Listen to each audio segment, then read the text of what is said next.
वाढत्या तापमानामुळे मराठवाड्यातील जलसाठ्यामध्ये कमालीची घट होतीये. पाणी पातळी ढासळत चाललेली आहे.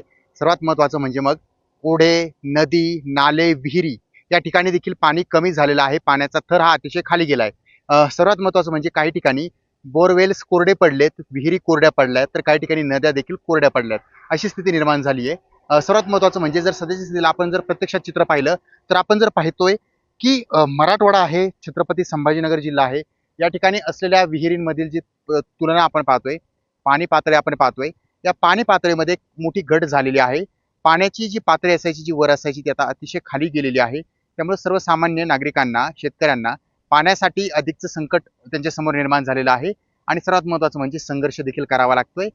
सर्वात महत्त्वाचं म्हणजे यावर्षी ज्या उन्हाळ्यामुळे, वाढत्या तापमानामुळे नागरिकांना त्रास झाला, त्याचा परिणाम जर पाहायला गेला, तर मराठवाड्यामध्ये सर्वाधिक जास्त चिंता शेतकऱ्यांमध्ये आहे.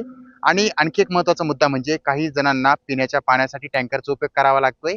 तर दुसरीकडे अशा प्रकारे विहिरीतील पाण्याने अक्षरशः तळ गाठलेला आहे. काही विहिरी कोरड्या ठाक पडल्यात, काही बोरवेल्स देखील कोरडे पडलेले आहेत आणि मराठवाड्यातील काही जिल्ह्यांमध्ये विहिरी अधिग्रहित केलेल्या आहेत. म्हणजे ते पाणी आता सर्वांना वापरता येणार नाहीये. तर काही ठिकाणी पाटबंधाऱ्यांमध्ये, नद्यांमध्ये मोटरी टाकू दिल्या जात नाहीयेत.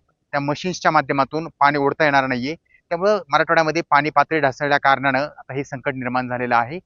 सर्वात महत्त्वाचं म्हणजे छत्रपती संभाजीनगर जिल्हा आहे, मराठवाडा आहे, या ठिकाणी नागरिकांना पाण्यासाठीचा संघर्ष करावा लागतोय.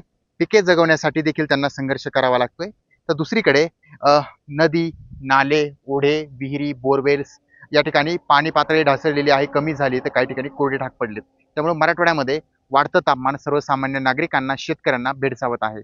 सचिन बडे, लोकशाही मराठी, छत्रपती संभाजीनगर.